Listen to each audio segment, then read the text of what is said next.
The analogy I often like to make is if we think of a baby that's crying and they're really upset, and you try all these things, you change their diaper, you try to feed them, you take them on a drive, you take them on a walk, you laugh with their, try to laugh with them, you have toys in their face. You wouldn't just try one thing and be like, well, your diaper is okay, so figure it out, baby. Like, you got this. We would just keep trying to show up for that baby to see what do you need. And our body speaks kind of the same way. It doesn't use language. It uses sensations and emotions and impulses and urges to communicate something with us. Today, I'm so pleased to introduce to you my special guest, Stephanie Mara Fox. She's a PhD student. She already has her master's. She is a somatic nutritional counselor and mentor. Her master's degree is in somatic psychology. She is the creator of Somatic Eating, which is a body-oriented, sensation-focused therapeutic approach to eating. And she supported women, coaches, and wellness professionals all over the world, helping them to heal from disordered eating patterns, binge eating, emotional eating, chronic dieting, and body image concerns. She's been working for over the past decade to guide women in feeling empowered in their relationship with their food and body. Stephanie is on a mission to guide others into a safe and regulated relationship with food so they can go out and create their satiated life. Here's our conversation. Stephanie, thank you so much for being here today. Ugh, I am thrilled to connect with you. I really love our conversations around binge eating, so I'm excited for wherever our conversation goes. Awesome. I loved your flexibility. I know you could talk about anything, but I know we have a lot of stuff in common, like eerily amount of things in common. But like for example, we are both obsessed with sort of the intersection of nervous system regulation, somatics, embodiment, and specifically binge eating disorder recovery. For example, I have little offshoots because I'm also looking at things from the perspective of occupational therapy, where they use the word sensory a little bit more. And I've really been curious as a registered somatic movement therapist, like what does somatic even mean? Like, what's the difference between somatic and sensory and all these different things? And I'm just curious, in your perspective, what Mhm. does somatic actually mean, and why does that change things? Yeah, it's such a great question because I feel like people are overlapping quite a bit in now thinking like nervous system is somatic work. Mm-hmm. Or like Mm-hmm. you're naming like sensory Mm-hmm. integration is somatic work. And I think Mm-hmm. it's all under the umbrella of somatics. And so somatic itself means relating to the body distinct from the mind, just in the, etiology of the word.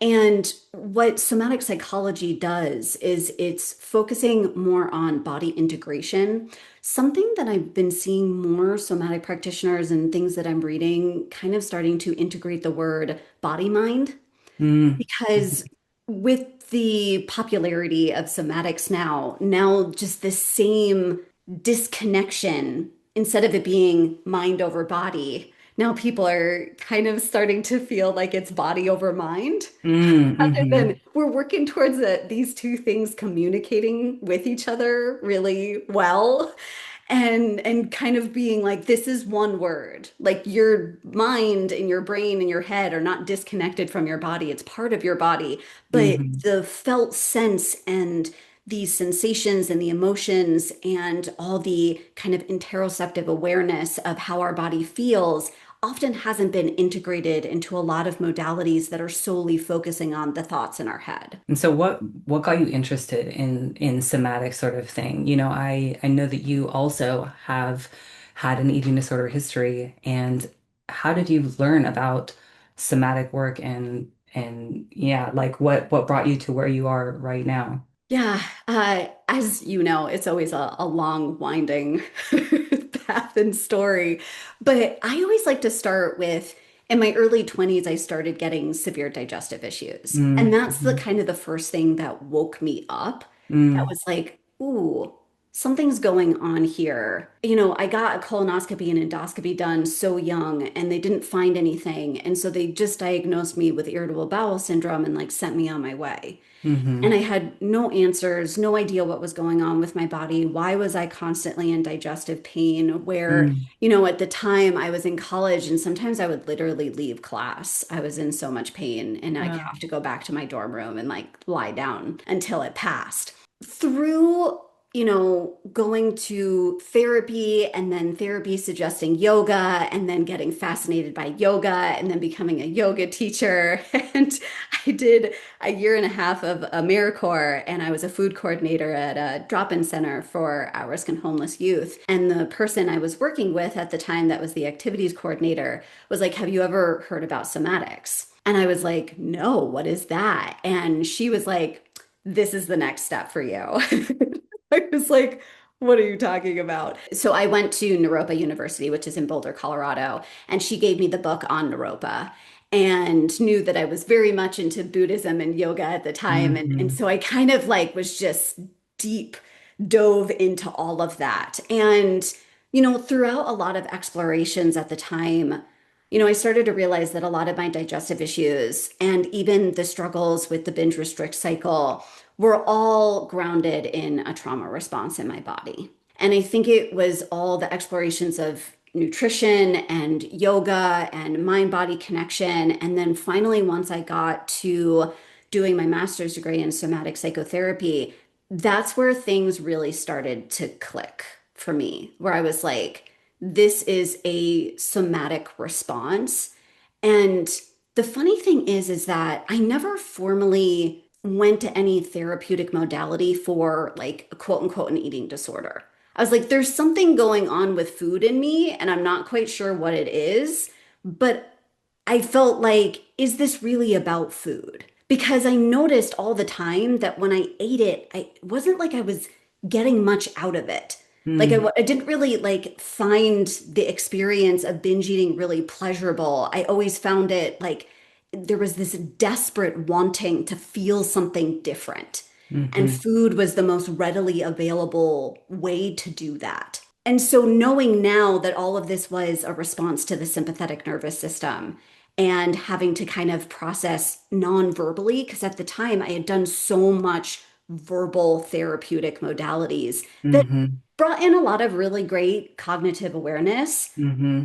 but didn't shift anything with the behaviors. And it really wasn't until I started actually getting in my body and moving that things started to change. And I always like to bring in, because in my lived experience, something that I teach now in my work is that binge eating doesn't only have one intention. Hmm. Sometimes it can be to contain and ground and sedate and numb, which Hmm. is kind of what binge eating is usually connected to, but it can also be to mobilize, to get up out of collapse, to move yourself. And I found myself more towards that I was already living so much in a collapsed, depressed state that binge eating was a really great way to get myself up and moving. Hmm. And so it wasn't really a lot of the yoga and the meditation that actually did it. Like I kept thinking like that should do it. Like just sitting Yeah. down and meditating and calming myself and regulating myself. Shouldn't Hmm. this be the thing that's helping? Yeah. And it never really did, because for me, I needed to dance wildly. I was living by myself at the time, like dance wildly around my apartment. I needed to take hours long walks. Like I needed to get myself up and moving because my body had felt so frozen for so long. It just didn't want to stop moving. And the more that I listened to Hmm. that, I mean, eventually I found kind of homeostasis with that. Yeah. Yeah. But the more that I listened to that, the more that the binge eating started to dissipate because I was letting the movement that never got to occur finally start to happen. Yeah, that is so interesting. The way that you're describing it. When you're saying I was using binging a lot of times to get moving, do you mean like you would like go to the store or do you just mean like yeah, it's like that All sort of of that. Yeah, like yeah. the whole process of binge eating is like you have to plan it, you have to forage for it, like kind of for Hmm. an Hmm. animal, and then we have to go find it, and then we have to eat it, and then Hmm. it would be such a mobilizing experience to get to the grocery store, to get what I need, to eat the food really rapidly, and then I'd have so much energy in my body from eating so much food that I was like, well, I can't just sit still now. Hmm. And so then I would go outside and I'd go take a walk and I'd go move my body or I'd dance around my apartment. And so it was a way to kind of get me out of collapse. Yeah. because it just kept me moving. Totally. Yeah, that resonates with me.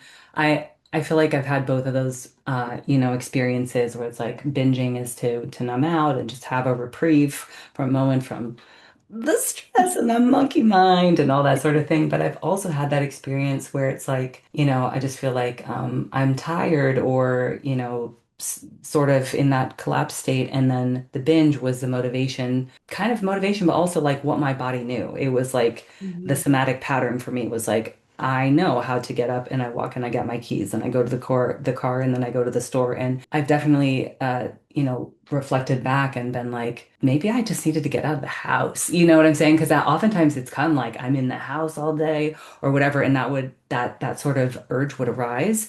And I've definitely reflected like, hey, I think that part of that was like this, what you're saying, like I needed to move, I need to do something. But just the thought of like, oh, I should go out and take a walk wasn't motivating enough or wasn't familiar enough, maybe not patterned enough in my body.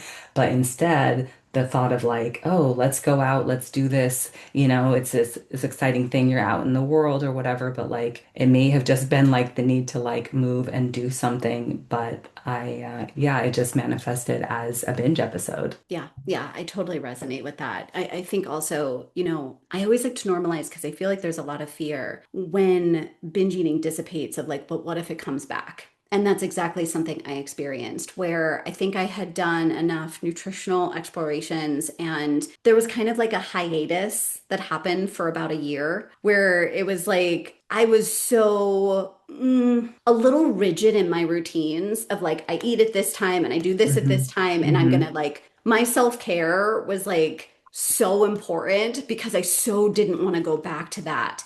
Yeah. But I still hadn't explored, well, but why was I binging to begin with? And so I Hmm. always like to normalize that, when you get to that place where there are some things that can work, maybe you were skipping meals or eating inconsistently and starting to kind of like get the nutrition that your body needs, can feel very stabilizing, turns down kind of the binge urge. And then, you maybe do start to do things like somatic or nervous system practices or yoga or meditation, and kind of that turns it down a little bit. But the trauma response was never addressed up until that point. So then when I went to school for somatics, everyone in the program has to also work with a somatic therapist. At that time I had become like obsessed with somatics and I still like love teaching about it and sharing about it, the history about it.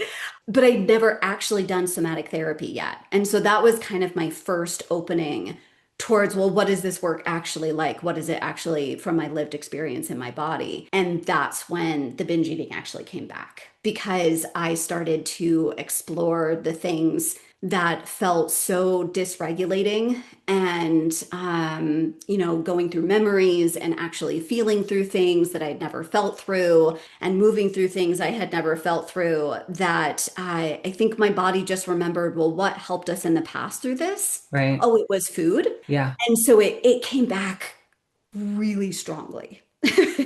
And for a while.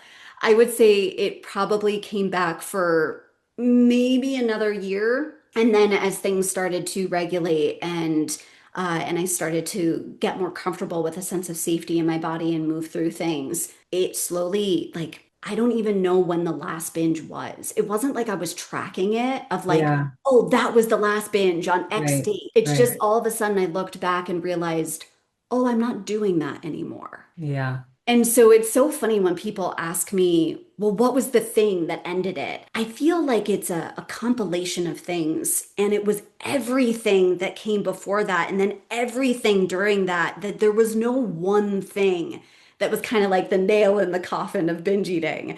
It was just all the things together to finally feel like it was safe to re-inhabit my body and to have more capacity to feel through things, that my body just stopped suggesting food. That's wonderful. I was smiling because so many of the words you were saying is like my story. Like it wasn't just one thing. They're like I literally like was giving a presentation yesterday, no, Wednesday, and I was using those same words like Mm. sort of like my experience of recovery has been of a boulder, and it's like each thing that you do is you chiseling away, chisel away, and when at some point the thing cracks and you're in a different place, but it wasn't just like that one last strike, right? It was all these things that really made a difference. I want to thank you also for being so vulnerable because I know it's kind of like, oh man, I am getting my master's in somatic psychotherapy, and now here I am binging again, and that can be a vulnerable thing to share. It's really beautiful to hear that you just stuck with the process and that something shifted eventually. And I know that you're saying there wasn't just one thing, but I am tempted to ask, in the somatic psychotherapy that you did, were there what were certain things that you felt were most impactful? Hmm. Like, did you do somatic experiencing, or like what were sort of some of the things that you felt did help you to reground? Yeah, well, thanks for first naming all that. I know it can be really vulnerable to like share, but I don't know if you've also experienced this, that I feel like the more I share my history, and now it's been about 15 years since like that probably last binge year happened.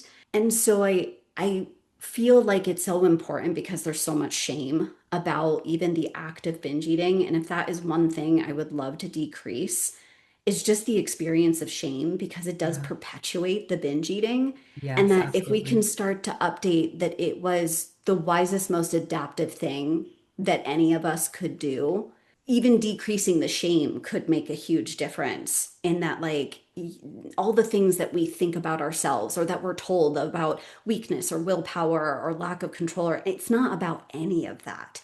Yeah. Like, if I had felt like I had a choice in the moment, it would not have been eating an entire jar of peanut butter. Right, right. Like not what I would really want to be doing. Yeah. But I wasn't in, like I always kind of say, the moment that you're binge eating, you are not in your prefrontal cortex in a parasympathetic nervous system state in an attachment style where you can connect with yourself. You Mm-hmm. are not the you that you know at that point in time. Mm-hmm. You are a animalistic survival response, prefrontal cortex shut down, Mm-hmm. sympathetic nervous system person that you're Yeah. just doing what you can to survive. Yeah. And so, yeah, I do feel like it's so important to kind of talk about these situations so that anyone who's listening still navigating binge eating also gets to be like, oh, there's nothing wrong with me. Like my body is actually really wise in doing the Yeah. best that it can. Yeah. Yeah. But to answer your question, there's always one therapy session that I had at the very beginning. Obviously, I've done like a lot of somatic therapy at this point and explored a lot of different modalities.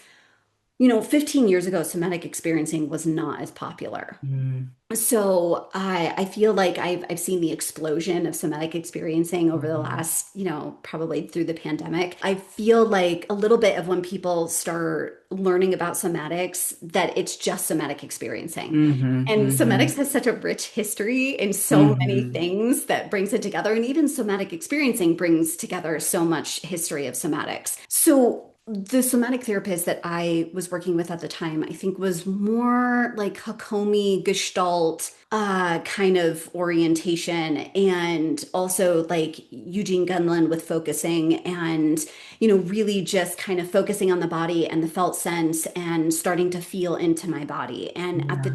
time, I really was so focused on my gut. My master's thesis that got published was actually how to cultivate a relationship with the gut brain. I've since Mm. moved on from that work a little bit, but it's still very much integrated into my work, just in the Yeah. like, again, mind body connection. But I Yeah. felt like there's actually not a ton of research, but some really cool research in how through gurgles and noises and sounds that our gut makes, it's trying to communicate something. Really? I And didn't know that. so yeah, there's her name is Gerda Boyesen, and she created biodynamic massage. And Mm. she's more in the like European history of somatics. And Mm-hmm. she used to listen to people's guts with a stethoscope and connect certain gurgles and sounds with certain emotional releases. Mm-hmm. So Mm. that kind of really was fascinating to me, especially with my history with having digestive issues. Yeah. And I think at the time, the work that I wanted to start with was like, what is my gut trying to say? I don't get it. Yeah. It's still so Mm. sensitive, Yeah. and I don't understand all the messages that it's trying to relay to me. And so one session, my therapist had me lie down on the floor on my belly. And she said, I just want you to breathe into the floor and feel the support of the earth beneath you. I could not cognitively tell you what opened up in that, in actually taking deep breaths and feeling something support me. Just, I was sobbing uncontrollably. So again, I walked out of that and she was like, we don't have to understand what just happened. But there was something that just by your gut being supported and breathing into the floor opened up something to be processed.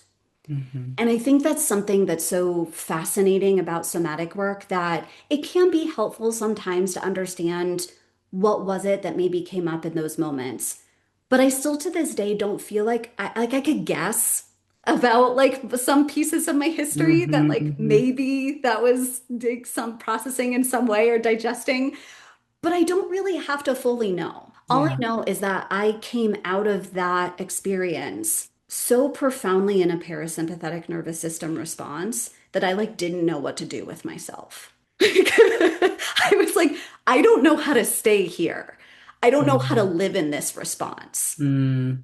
Like I was so used to being in a fight or flight response or collapse that I do like to normalize that when we're talking about also binge eating healing, that usually when we try to eat in different ways or do practices that will shift us into more of a safety response, at first we won't be able to stay there very long because we don't have the capacity to stay there. It feels uncomfortable. It's not anything that is known in the body yet. So I probably stayed there for about the evening. I remember I went home. I didn't know what to do with myself. I like stared at the ceiling for a while. I was like, I feel no drive to have to like do anything right now. I'm just existing. I think I like took a bath. I was like, do I go to bed early? Like, what do I do with this?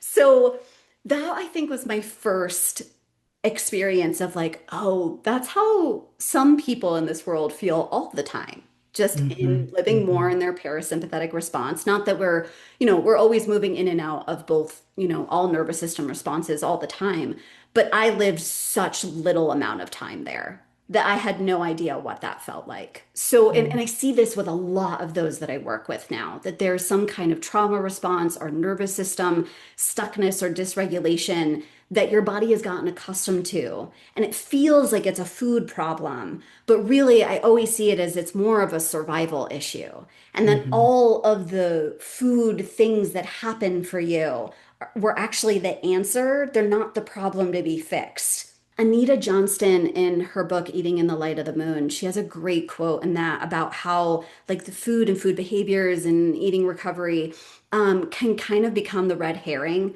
where when Mm-hmm. we focus too much on that, we're missing the wisdom of like, why is this behavior happening? And we're just focusing Mm-hmm. on, we got to get rid of this food behavior because it's causing so many issues in your life. But then we miss out on the trauma response or pretending to the body or the nervous system about all the reasons why the body is moving you towards food over and over again. Mm-hmm. So that's kind of one session that I can share about that I have shared about before in other places that feels like like it sounds so small. All I did was lie on the floor and breathe into the ground. One piece I will add in that I find that is not talked about enough in food recovery is the co-regulation that was there from a therapist that I trusted. Knowing that she had me, that we had done a lot of, that wasn't like a first session together. We had done a lot of work to get to know each other beforehand, before going into something like that.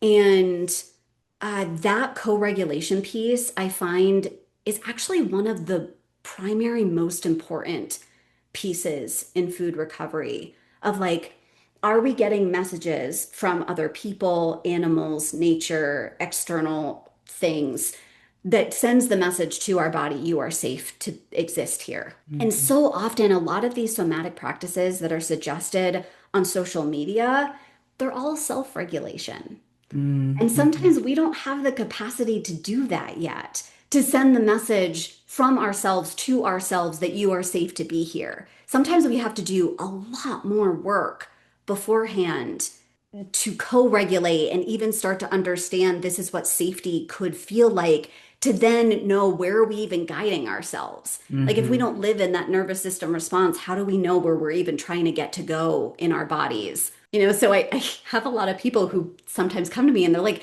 I tried the shaking and I tried all the ice exposure and like all the things that are being suggested and didn't work for me. I shook and then I was like, I'm gonna go eat a donut. It's like, yeah, I hear that. I get that. So sometimes I find that it's actually food is acting as the co-regulator. And so we need to find other co-regulators before we try to self-regulate. And Absolutely. I think that's what somatic therapy can also do is you have a really powerful co-regulator to go into these experiences and then guide you back out. Totally agreed. Can you talk to us about going slowly and why that's important in binge eating recovery? Yeah, absolutely. It's a really important question. Something that I often say is we can't do trauma healing the same way the trauma happened. So if binge eating is a trauma response, and trauma, just to explain, because also that's gotten super popular as well, trauma is anything that happened that was too much too fast or too little for too long, and there was no co-regulation in place to say, hey, you're okay in this experience. So when we have something, for example, that was too much too fast, it's sometimes how we go after the binge eating healing. I want it gone. I want it gone now. I will do anything to get rid of this. What do I have to do so that this is gone? I wanted it gone like yesterday. But that kind of sometimes perpetuates the state that we're already in of that go, go, go, I'm never safe experience. So even the impulse is actually information from potentially the sympathetic nervous system that you're living in. So why we have to go slow is we have to go at the pace of the body, not necessarily the brain. The brain is so fast making connections, interpretations, understanding, memories from the past of like, oh, well, we did this at this point in time. Maybe this will work again. It's constantly moving and going, trying to protect you and looking out for potential threat and danger. But the body moves a lot more slowly in regards to integration. Even, we could say the brain as well in regards to it takes about 3 months to lay down a new neural network, but then that has to be myelinated. So you would have to practice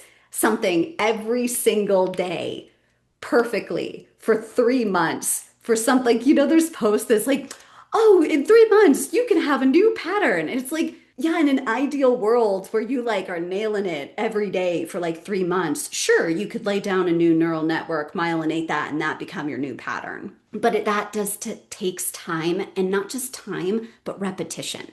Time can pass, but if we don't practice something over and over and over again and expose ourselves to things that are new to learn how to navigate that discomfort, nothing will necessarily change. What trauma can also do is make our window of tolerance quite small. So, our capacity to navigate different emotions, sensations, situations, we might go in and out of what we can tolerate quite quickly. And we want to very slowly increase that so you feel like you can handle more of life.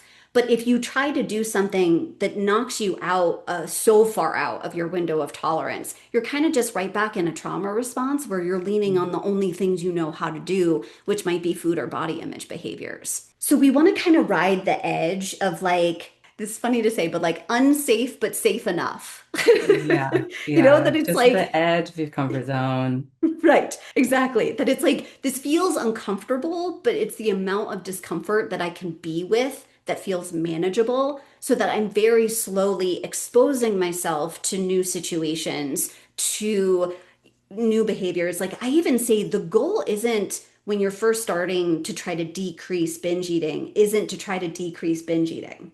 It's actually increasing embodiment so that should you feel like, okay, I sat with myself for 5 seconds, I'm going to go binge eat now. I would say that's a success. Yeah. And I know that doesn't feel that way for a lot of people because I know that the goal is you want this behavior to go away. But it goes away very incrementally when we start to embody more and more and more very slowly over time. so that then you're with it a little bit longer next time and a little bit longer next time. So you feel like you can stay with yourself. And I know from your work, there's a lot that you can do within that space of being with yourself. There's this idea that I'm just like sitting here doing nothing, like just navigating the intensity of my Right, body. But right. that's also where some somatic practices and sensory practices of like, squeezing ourselves, shaking, Mhm. moving our bodies, dancing, vocalization.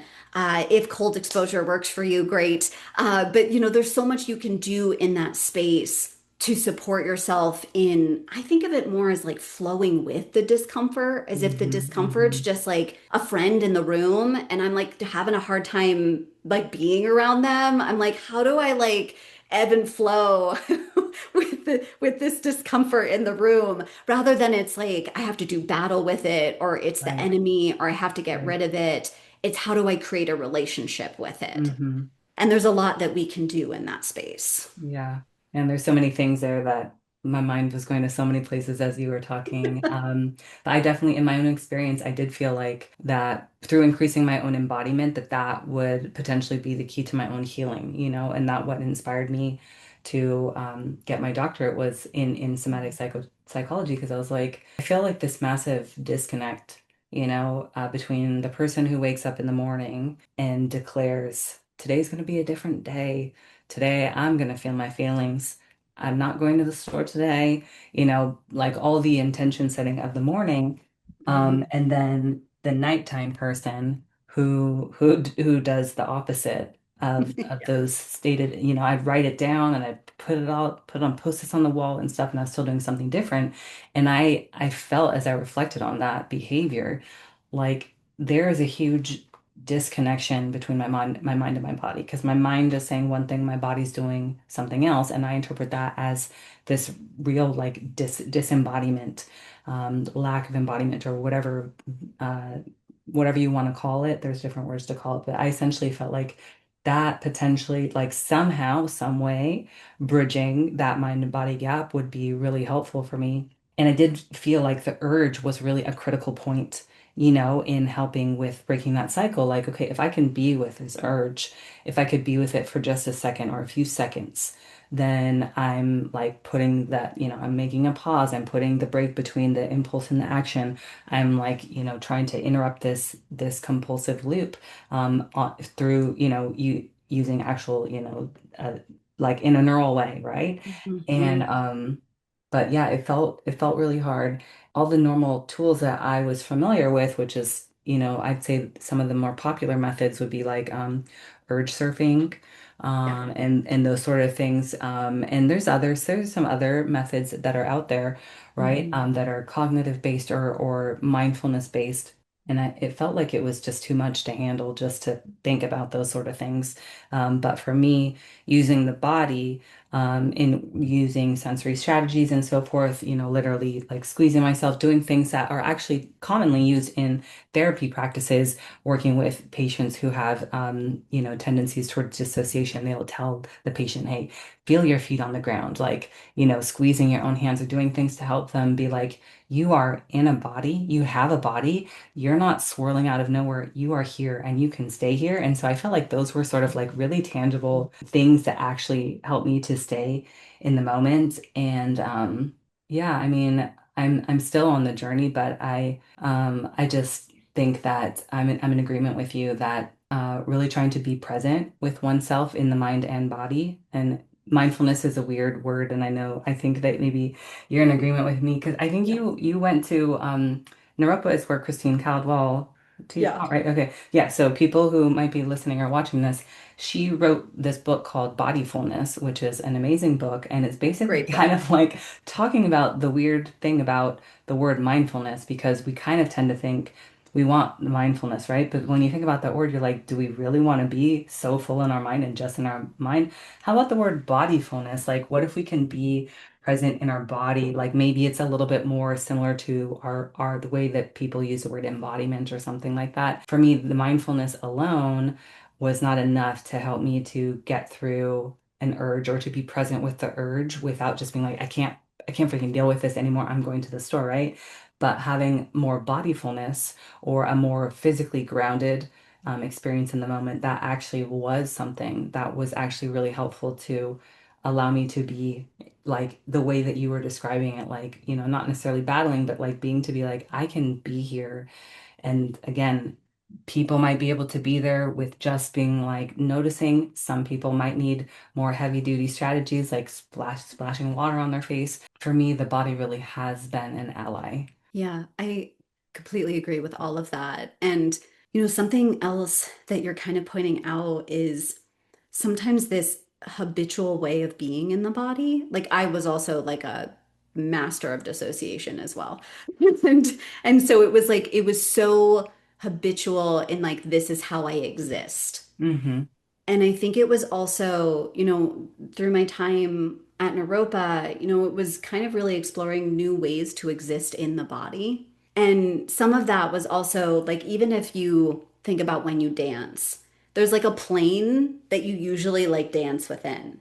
I'm very much like the kind of vertical plane where I'll like bounce up and down, I'll like jump, but like other people kind of like will sway side to side and more Hmm. of the Some vertical people, some with people the like the horizontal. waves or Yes, something. yeah. And so I think that that really started to wake me up in I remember the first time it was a class called Authentic Movement where you kind of, yeah, are able to move in your body in a way that you feel like you're called to and someone is being a witness of your movement and kind of then they reflect back what they saw in your movement and so that you can start to see yourself in your movement. And I realized how much I never like functioned in the horizontal plane.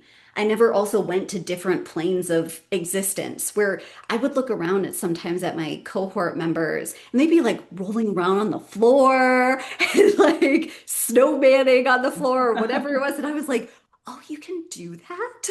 So I think I also at the time had felt so rigid in my being and how I moved and how I functioned. And that also was a part of the process in opening up that my body is a place where I can express myself and in a nonverbal way, kind of like that body fullness experience of what is it that my body wants to express? How does it want to move? And it's something that sometimes I'd like to explore people around binge eating, that if we like kind of slow down how you move in a binge and sometimes embody that, like just the reach, because sometimes it's so fast. You're reaching for the cabinet, you're reaching for the food, you're reaching for the fridge door. And if we can actually slow it down and notice what it's like to hold the fridge door for like 2 seconds and like what's happening in your body in that moment. And it just starts to kind of wake you up to things that are happening in your body along the way that are sometimes because your body feels so panicked and in a survival response that gets bypassed. But if we can start to slow things down in micro moments to embody even tiny little seconds, to be like, oh, I'm scared. Oh, my heart rate is going up. Oh, I'm not even here. I'm hovering above myself. Or I'm not even here. I'm like in the neighbor's yard. Like I'm not even in my own home right now in my body. Like you kind of mentioned, then it starts to bring in that embodiment because you start to note, well, okay, but what would it be like to actually land here? Could I like wiggle my toes and feel my feet on the floor? Could I notice how cold the fridge door is on my palm and just be with that for a second and notice what happens in my body when I experience that? I agree with you that it is kind of these small, tiny moments that need to start coming in. It's not necessarily that it's going to stop it all immediately. This is a process. But the more that you practice it, the more I found that I was opening up an experience of choice, that I would still feel the intense urge to do it. It's not like suddenly everything went away and that it was like, oh, this is so easy. I can just like not have a binge urge. Or it actually, the way that I like to describe it when I started to actually be with the urge to binge was I literally wanted to crawl out of my skin. Like Hmm. it was so intense and so uncomfortable. But there was a part of me that was like, I have choice and I know what that leads to. I actually don't know what the other path leads to. I don't know what would happen if I didn't binge right now and I got to just go to bed and maybe wake up without pain in my belly or feeling like I am kind of hungover from how much food I ate. And it was kind of that experience of being with and moving through over and over and over again that I feel like I also grew my capacity to be with intensity in my body. Like I get that some people might be like, oh my gosh, I don't even think like how could you possibly like it's so intense and I get that. But it does kind of provide an opportunity. One of I'm also getting my PhD. We went to the same school right now as well. And one of the teachers recently said that they felt like somatics is just the process of how much we can grow our capacity to be with intensity in our body. That's like Mm. all the work is Mm. how much can we show up for what's happening inside of ourselves. Mm. And that kind of really reshaped a lot of things for me of how often, maybe someone who's finding the field of somatics is in that dissociated place, whether it's with food or anything else, Yeah. or feeling disconnected or not in their bodies. And they're knowing that there's a different way to live and a different way to be, and they're trying to find that. Yeah, that's really interesting. I do agree that somatic work is a lot of increasing our own threshold. Also, it seems to me that what our program has done for me, partly that program I felt was pretty impactful in that it really helped me to attune to the like super subtle things, Yeah. because I feel like Mhm. I've been was so disconnected from my body that it was like things needed to be very, very intense for me to feel it. So I've always gravitated to boxing, Muay Thai, Jiu-Jitsu, mixed martial arts, powerlifting, bodybuilding, things very, very, very intense and hard and strong because I felt like I was really like the deep massage, like if it's just a Swedish massage, like what are you doing? Like and I felt like looking back, and I mean I don't do all those sports anymore because I'm, aging and stuff like that. But like, I felt like in the past I was reflecting like, oh, I felt like I needed these things to be very strong, but somatics has helped me to be more attuned to the very, very subtle, like have you been doing the work with Bonnie Bainbridge Cohen? Oh Yes, my I was gosh, just thinking that's what you were describing. that Like that's cellular breathing. Like, how do exactly I pay attention to how my cells are breathing right now? Like, that one exactly is so, it was such a wild practice of like, how subtle of a sensation can I feel? it like blew my mind where I'm like, I'm malfunctioning right now, like it does not compute. And I just like try to imagine myself like an embryo or something, and I'm like, Yeah. I don't know. And I would talk to my professors and I'm like, it's imagination right now. Like I'm not this is not embodied. Like I'm just trying to imagine my inner organs and my cells and my lymph and all this stuff. And honestly, they told me that's the first step. Mhm. And so but I feel like turning towards myself to even try to do that exercise, to be like, can you try to get in touch with your organs and your different, your cells and these different ways of the lenses of looking at our body. I feel like that has really helped me to get more fine-tuned in like connecting to myself. Absolutely. Yeah, I completely agree. There were so many practices, for anyone listening, we're talking about Bonnie Brainbridge Cohen's work, and her work is body mind centering. And if you want to get into this work, she has a book called Neurocellular Patterns. And I've actually recommended it to some people that I work with just because if you really want to get into a very like subtle body practice that even kind of like I hear you. I'm like, all I can do is just imagine this. Like I am not feeling anything, but I can notice how I feel in response to what I'm imagining, but that's about it. I don't actually feel anything in my body without the imagery that's coming up. So, some of it is like our cells are constantly vibrating, and can we feel the vibration and the pulsation that's happening in our body? And I find that, from a food perspective, like that is sometimes how we feel before a binge actually occurs. We are like Mhm. vibrating and pulsating on such a high level that Mhm. we don't know how to be with that. And there is also, we're talking about today also, like sometimes it's about calming yourself down, sometimes it's not.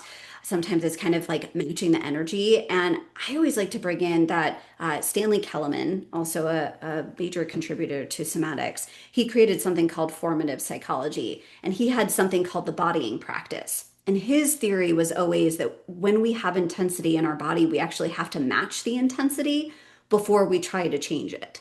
Mm, And so I kind of reflect back on that of like that's sometimes what I was trying to do was there was so much moving through me. Like binge eating is so big and dramatic and it's a lot of sensory input and like is it me trying to just match the energy that was happening?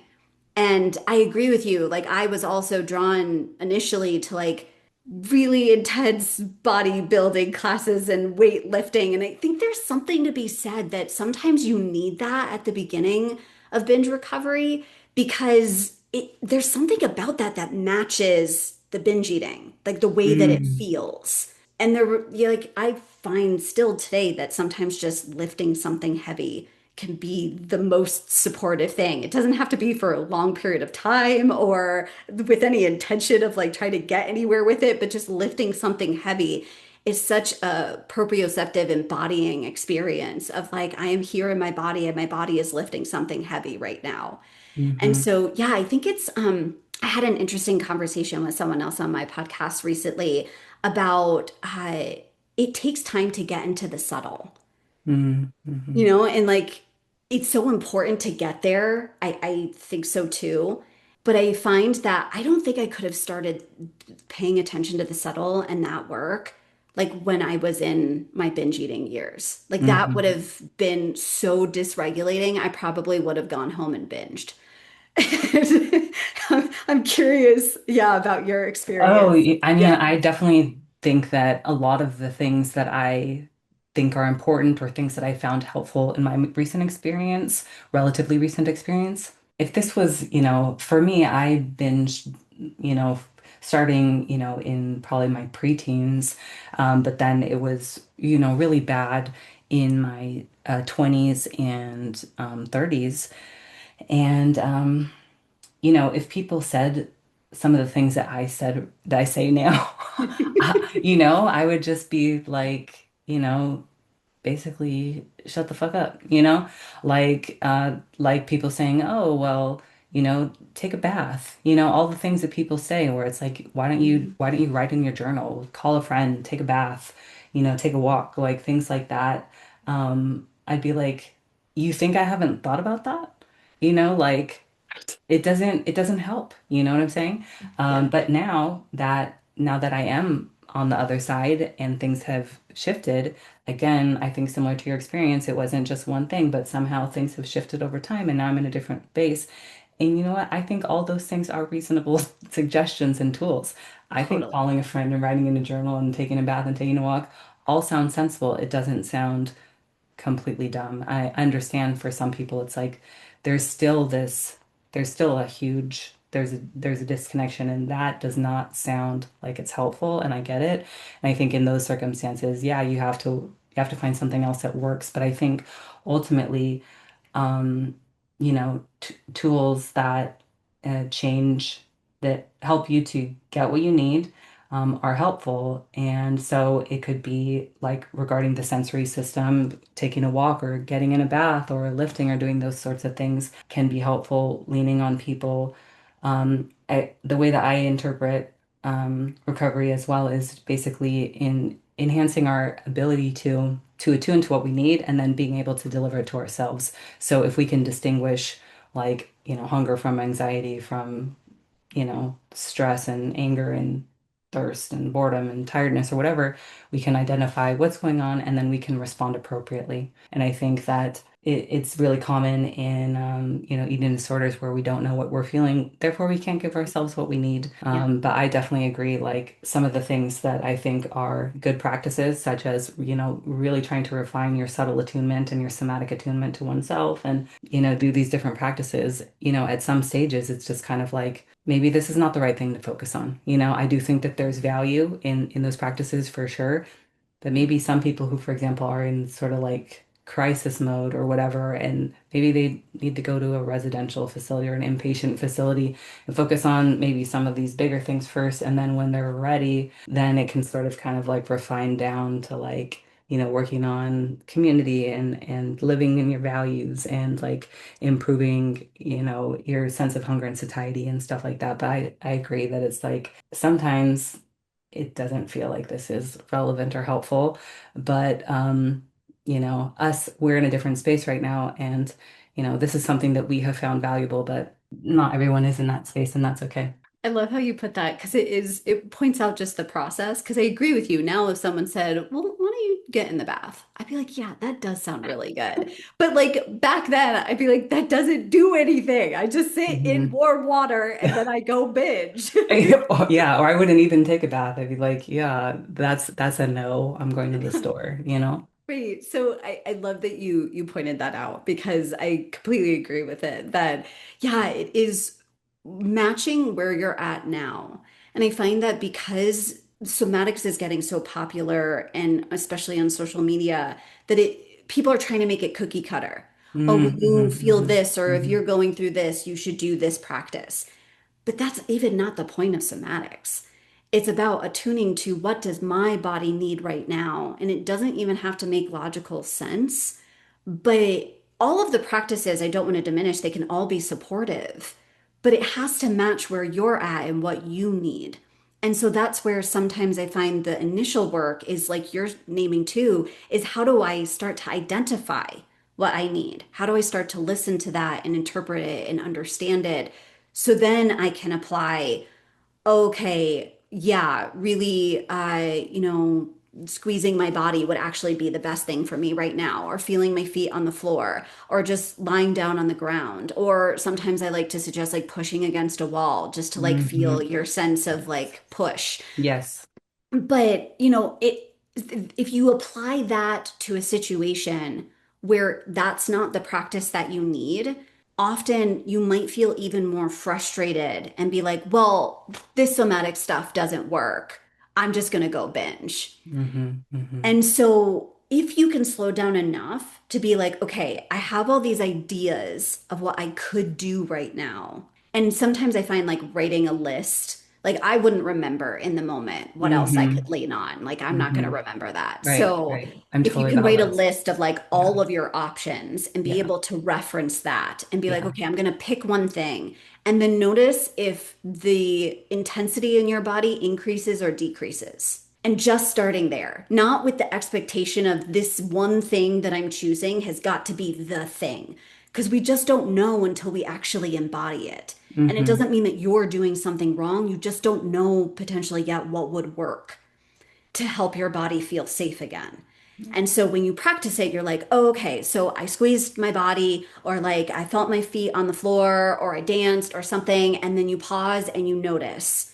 And it's like, okay, what happened? And it's like, I still want to go to the kitchen and binge. hmm Okay, that doesn't mean that you did it wrong, that something's wrong with you, that you're doing it incorrectly. It's just, oh, that might have not matched what I needed right now. The analogy I often like to make is if we think of a baby that's crying and they're really upset, and you try all these things, you change their diaper, you try to feed them, you take them on a drive, you take them on a walk, you laugh with them, try to laugh with them, have toys in their face. You wouldn't just try one thing and be like, well, your diaper is okay, so figure it out, baby. Like, you got this. We would just keep trying to show up for that baby to see what do you need. And our body speaks kind of the same way. It doesn't use language. It uses sensations and emotions and impulses and urges to communicate something with us. And so sometimes we have to do the same thing where it was like, oop, that wasn't it. Okay, I'll try again. I'm going to keep showing up for you, body. You're saying you still need help. I'm here for you. I'm here for whatever's going on. And you try something else and you try something else. And I get that that can sound sometimes a little exhausting at first. But if you can kind of approach it from a sense of play, of you are learning about yourself and your body. And when you come out of that experience, you're going to have more awareness as you move forward on what you need. Like yesterday, I felt so tired by the end of the day. And I was like, I could tell what I need is to rest. I don't need to take a walk. Sometimes that usually is my go-to, like a good walk always does it for me. But I'm like, I don't need to walk. I don't need to like lift weights. I don't need to move my body. I need to like literally cuddle with my dog and like watch something and just Mhm. allow my body to rest. And I felt regulated and calm and like felt my energy come back the rest of the evening. So it does get to that place where you can start to feel and sense and intuit. We could probably get into a whole nother hour on intuition, and my issues with like putting pressure on a person to intuit something when that Mm, part of your brain is shut down. right. But eventually you can get to that place, but there are a lot of things that need to happen and kind of become a student to your body. Like Hmm. it's going to teach you about how it responds to different things. And then you get to start to know, oh, when I feel this sensation, I usually know these kinds of things work. Absolutely. I loved everything that you said. I really love the analogy of the baby, because Mm. that invokes a sense of tenderness and like patience, for that sort of attention that we can give to ourselves because you're right, it wasn't like, hey, I tried this for a few minutes and it didn't work, and so screw it all, right? You wouldn't say, oh, I'm gonna abandon you now, baby. Yeah. But like I think that that's a wonderful sort of image to invoke. When I think of it, I often use the words curious investigator, becoming a Mm. curious investigator, sort of like the scientific mindset, like, hey, this persistence, this curiosity, like a scientific curiosity, non-judgmental, you don't, you just kind of like, hey, let's try some things, and get curious about our nervous system and how things might impact it. And then again, you can develop through this experimentation, the self-experimentation, the embodied awareness, the embodied experience.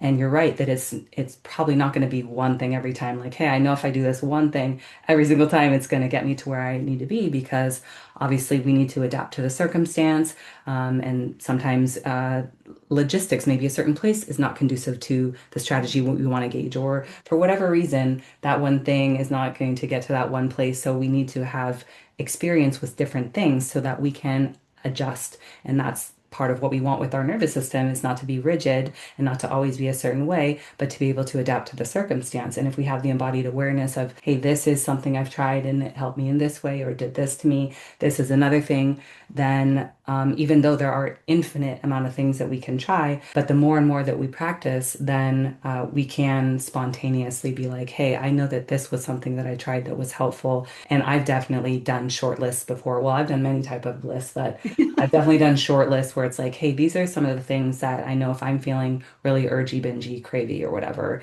then these are the things that I'm going to try, just to keep it at top of mind awareness, because, our our prefrontal, reasonable, rational, logical sort of part of our brain is offline, and so we need to kind of like look at our list because we aren't thinking clearly, and then we could do something with the body. Doing things proactively, I think, is really helpful instead of trying to put pressure on ourselves, like, hey, in this moment, I need to have my, 5, 10 things that 5 or 10 things that I'm going to try, if I'm feeling dysregulated or disassociate, like I'm disassociating or something. I really think that proactive experimentation is the way to go, like trying things out ahead of time when you're not feeling dysregulated or dissociated or with any urges or cravings, maybe fresh when you Mm. wake up in the morning and it's a good morning and you're like, let me try some things out, whatever it is, whether it's a 5 minute mindfulness meditation practice, or if it's a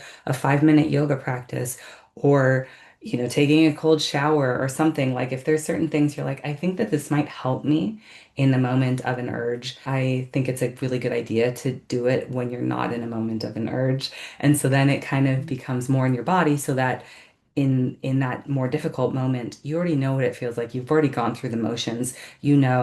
Like, okay, here's my yoga mat. This is the place I can put it down, whatever. Like, it's not like you're trying to figure it all out in like this really heightened, intense moment. Oh my gosh, I completely agree with that. Even embodiment, like we're talking about embodying kind of harder sensations to be with. But I find that I agree with you, it needs to start in moments where you feel neutral. Hmm. Hmm. of like, well, what do I feel like when I first wake up in the morning? What does it feel like to inhabit my nose? That it's just like, okay, what's that like? And usually it's a very neutral experience. I have a nose. And unless it's like a really cold nose or an itchy nose or a runny nose, like you probably won't feel very much in your nose. But that was a practice of embodiment. Yeah. And so, yeah, it's sometimes doing it away from when you're feeling as intense as kind of the binge urge can feel, so that when you get to the point of having the urge, you're starting to build, like, I kind of feel like it's a somatic memory of Hmm. what Hmm. these other practices feel like, so that you can start to remember, I have a choice here. There are other things that I can support myself with, and that the binge urge is just communication from your body that you aren't feeling safe, that you have entered into maybe a nervous system state that's outside of what you can tolerate. And the only thing your body knows what to do at that point in time is to tell you to eat. And so, yeah, I find that once you get to that place, it's really, really hard to actually practice all the things that we're talking about at that point in time. Hmm. Usually we're already dissociated, dysregulated, and disconnected.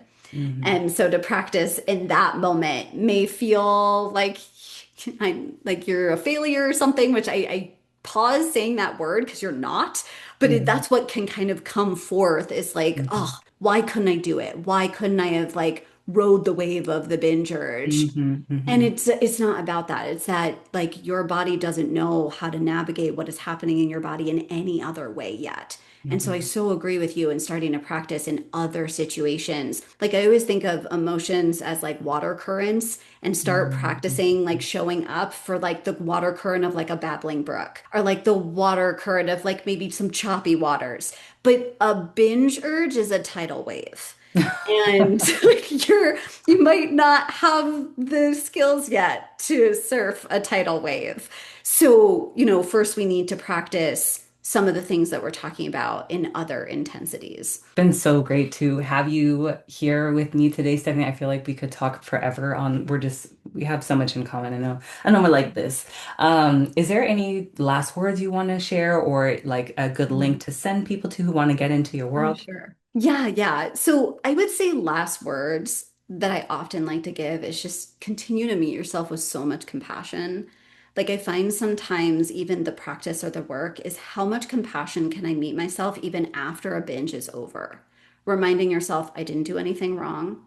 There is nothing bad. There's nothing shameful about what I did. That Oh, starts to break up the cycle already. yeah. So if you can practice compassion and curiosity as much as you possibly can, it can shift so much just by starting to acknowledge and validate yourself, that it's like, it's okay. It's okay what you just did.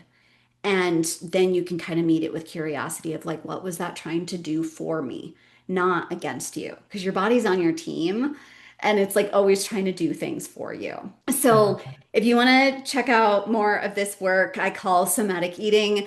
You can go to my website, stephaniemara.com. I have another website, somaticeating.com, that is actually being revamped. So kind of a whole new website there is going to be launched in the next couple months. Cool. But you can learn more about somatic eating at either one of those places. I also have a podcast, Satiated Podcast, which you are also going to be on. And so you can check out more of our conversation there if you loved this conversation already. And and yeah, you can find me on social media anywhere. So, I'm on Instagram a lot at _ Stephanie Mara, but I'm on TikTok and LinkedIn and Facebook. So, anywhere that you like to hang out on social media, you can find me. Cool. Cool. Thank you so much. I will include those links in the episode description. And again, it has been my pleasure. Thanks so much for being on. Absolutely. I also love talking with you, and thanks so much for having me.